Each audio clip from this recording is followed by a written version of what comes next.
Mean. I was never a heavy addict or anything.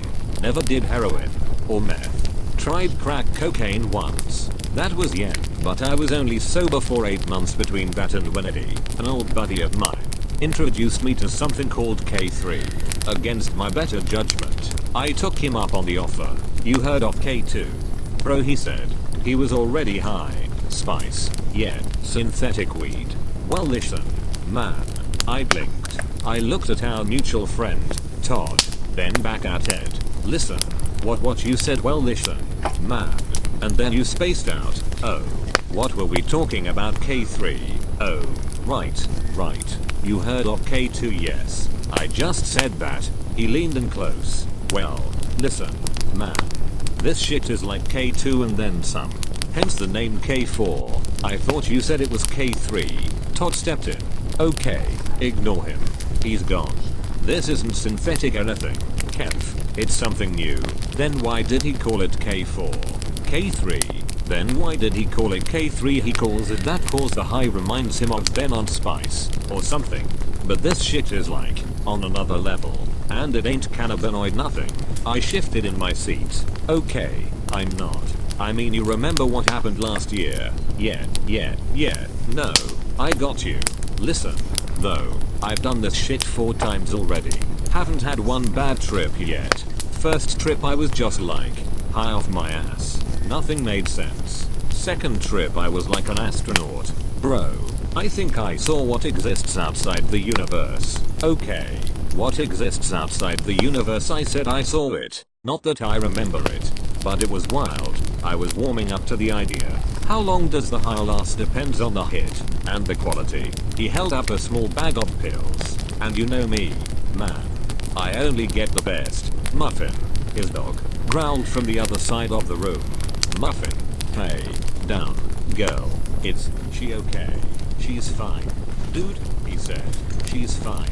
Dude, echoed Eddie. Then he started laughing. Is he on this stuff now? Took it right before you got here.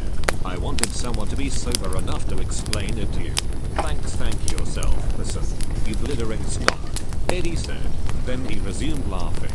Thanks, Ed. Todd popped his pill in his mouth. I did the same.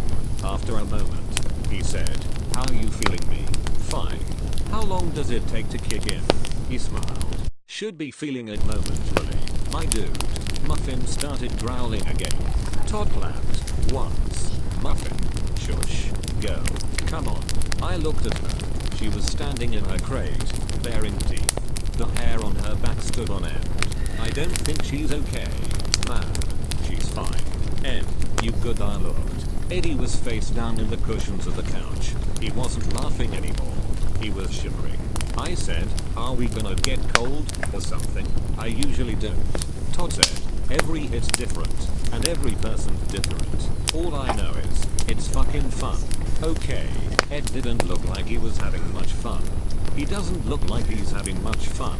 I said, yeah, well, you know how your friends can be. Sweetie, said my mom. I know, Mom. What I said I know. Mom, I'm not your mother, said Pastor Lewis. Oh. I said, sorry. He leaned in from where Todd had been.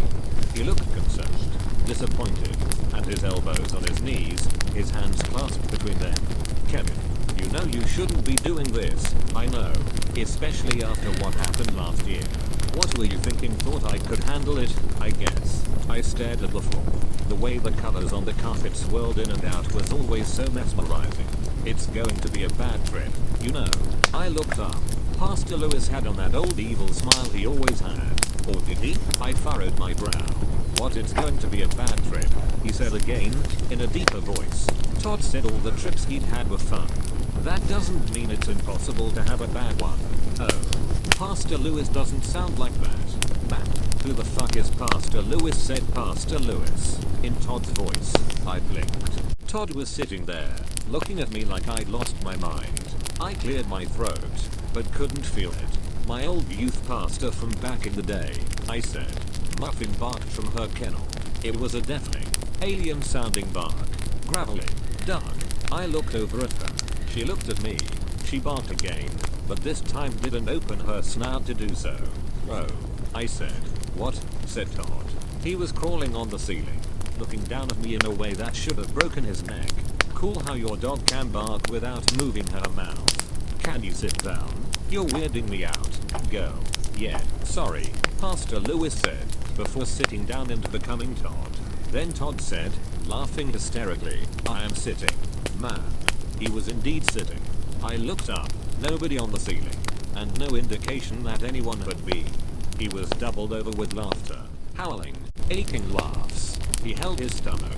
Is it that funny? It ain't that. Todd said, the spiders in your ears are singing. I smiled.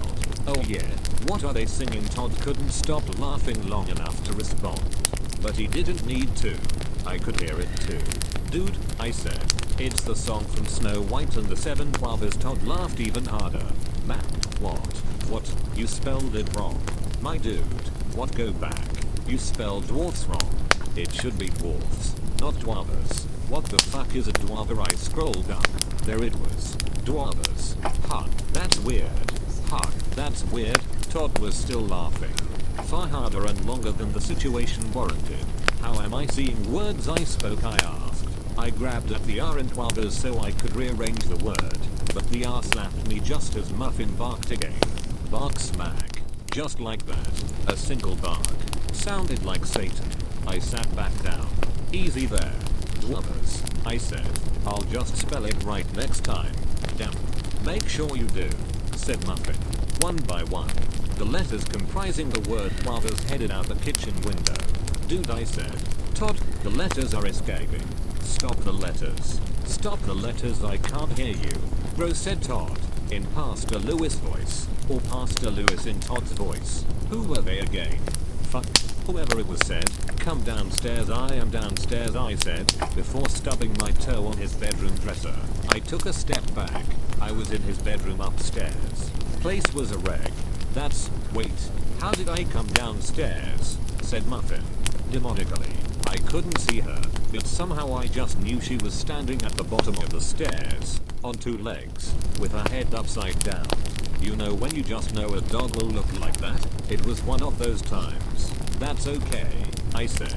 I like it up here. I pulled one of his dresser drawers out, dumped out all his underwear and condoms, and put it on my head for protection. No way you're getting me now. You bitch. I sat down on his bed, but his bed was on the other end of the room. Now, I said, sitting on his floor. Hurt my ass, go downstairs, said Muffin. From so close behind me she must have been inside my head. Get out of my head, I said. The power of the dresser drawer compels you. He was crawling on the ceiling, looking down at me in a way that should have broken his neck. Hey, he was crawling on the ceiling, looking down at me in a way that should have broken his neck. Stop it. He was crawling on the ceiling, looking down at me in a way that should have broken his neck. Stop repeating that sentence. What sentence? Said Todd. He was in his room. At least, I think he was. I don't know. Man. I blinked again. He wasn't there.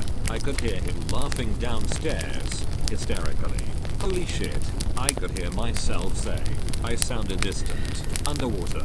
I am not in control right now.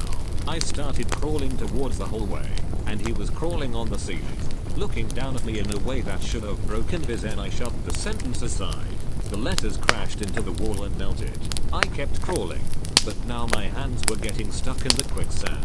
Shit, I said. Here we go. I made it to the door, but the dresser drawer on my head was too wide. That's weird, I said. It's gonna be a bad trip, said Pastor Lewis. You already said that, Pastor Lewis. I'm asking why I can't hear Muffin bark. It's gonna be a bad trip, he said again. He was crawling on the ceiling, looking down at me in a way that should have broken his neck. Why is everything repeating? I asked aloud. He was crawling on the ceiling, looking down at me in a way that should have broken his neck. Why is everything repeating? I asked aloud. Drink water. Bro, said Todd. He handed me a glass. And I tried to drink it upside down. The water spilled into the swirling vortex that was his floor. Oh, man, I said. I lost the water. Where did you have it last? Sweetie, said Mom. I looked at the empty glass. I can't remember. Hey, Roy Rogers, what did I do with my water, man? Did I eat it? Roy Rogers didn't respond. He was too busy floating on an upside down chair that was attached to the ceiling. Snark, said his chair. Roy Rogers, who was also my Uncle Mo, tipped his hat. Let me know if you find it, I said. I could have sworn I had an H bark.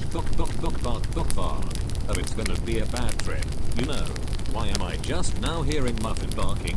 That was like an hour ago. I looked over. Eddie had picked up her kennel, with her still inside, and was holding it above his head. She was consumed in absolute and utter panic, and he was trying to eat the entire crate. He unhinged his jaw to fit it inside, revealing exactly 14,543 razor-sharp teeth the size of railroad spikes. Bark. End. Stop. I heard myself say. I said. I squeezed my eyes shut and shook my head. End. Stop. I heard myself say. Why his face was static. Like when you turn your TV to a channel you don't own. End. Put her down.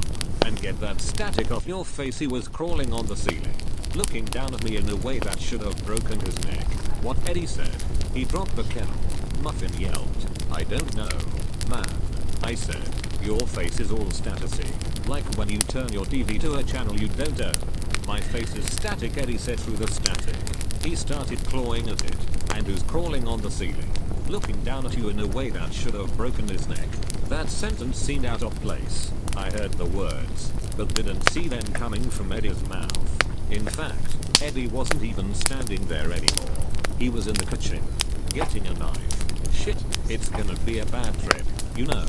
Shut up, Pastor Lewis. I know that now. Eddie started swiping the knife in front of his face. Get off me. Static, he said. Get off Emmy. Static. I put the knife down. Ed. Stand up. Wait. Number. I stood up. Eddie knifed, putting the set down. Damn it. I stood up. Ed. Put the knife down. There we go.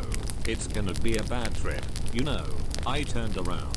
Pastor Lewis was at the top of the stairs. But it wasn't Pastor Lewis. It was a perfectly black figure. Pastor Lewis. Black is slimming on you. Come upstairs, said the figure. It didn't sound like Pastor Lewis anymore, but it did sound like static. Almost as if the static had formed itself into words. I can't. I have to save my friend from the static knife. Come upstairs, said the figure. Come upstairs. Come upstairs. Come upstairs. Come upstairs. Come upstairs. Come upstairs up. Stairs. Stairs. Ceilings. Ceilings. He was crawling on the ceiling, looking down at me in a way that should have broken his neck. Neck. Knock. Knock. Bark. Bark. Bark. Bark. Just off any. Static. Statey IEIA. Stat. I see. Stat. I see. Yo. Who the fuck is Pastor Lewis? He was crawling on the ceiling, looking down at me in a way that should have broken his neck. Come up, TAI's guava sweetie, it's gonna be a bad trip. You know, no, I was falling. I realized. Falling. And it was hot. Wherever this endless tunnel was, it was dark and hot. That's a bad combination.